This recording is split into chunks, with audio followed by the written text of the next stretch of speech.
Hi, my name is Keith Yu. I manage the dairy here at Huddlestone Farmers. We milk about 450 Holstein dairy cows, calving all year round. So we'll start by looking at the physical performance of our cows. So we try and record as much as we can. So we milk record every month, locomotion score every month, as well as maintaining good health and medicine records. We'll then look at those areas to try and identify areas that we really think we can make big gains in and then prioritise them. Then from a genetic perspective, we marry up the traits that we need to see improvements in with where we want to see those physical improvements in the cows. The great thing is we have the herd genetic report from AHDB that will really show us where there is opportunities to make progress, and hopefully that's in areas where we want to see improvements in the cows as well.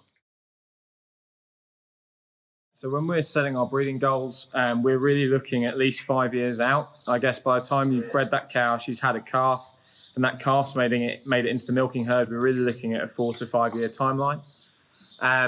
So a lot of it has to do with looking at the requirements of where de-risking our milk contract a bit, I guess.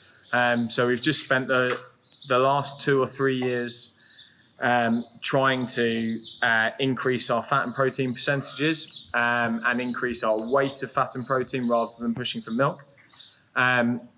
What we're doing right now is actually really pushing a little bit harder for production, but none of this has ever really strayed away from PLI.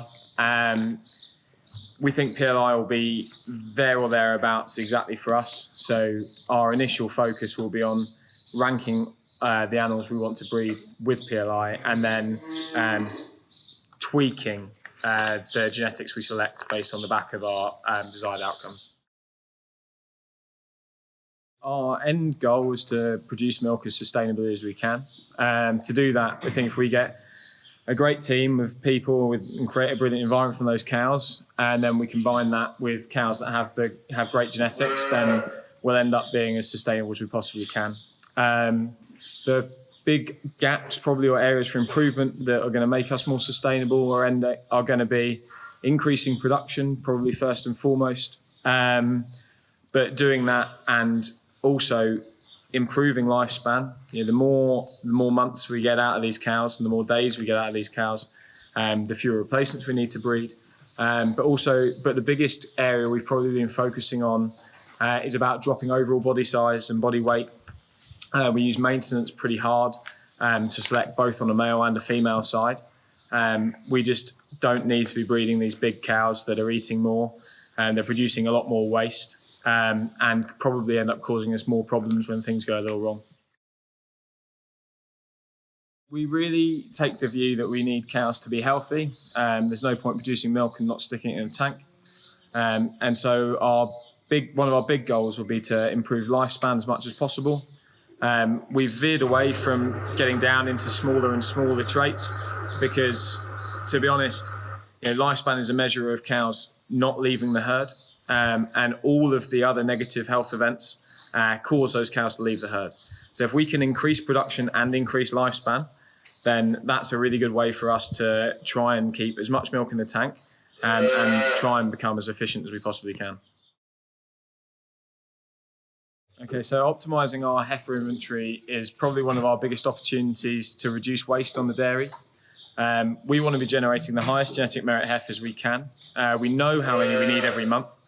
And so making sure we don't breed too many, making sure the ones that we do breed are out of the right cows and buy the best bulls or the best bulls for us, really allows us to reduce the amount of cost in our business and make us more efficient and more sustainable. To do that, I will monitor the number of female pregnancies we make every single month.